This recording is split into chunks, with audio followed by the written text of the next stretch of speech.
Hello everyone and welcome to Review Information. Today I will show you how to archive your post in Instagram.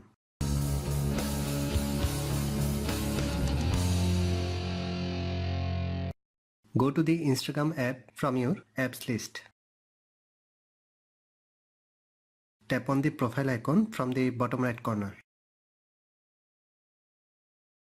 Tap on the photo which you want to archive.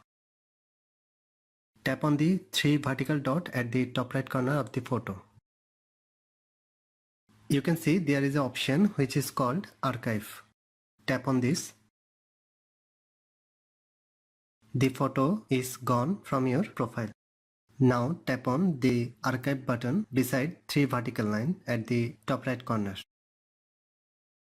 And you will find the photo which you archived earlier. That is how you can archive your post in Instagram. Thanks for watching. Hope you guys enjoyed my video. Please subscribe my channel for more videos. Goodbye.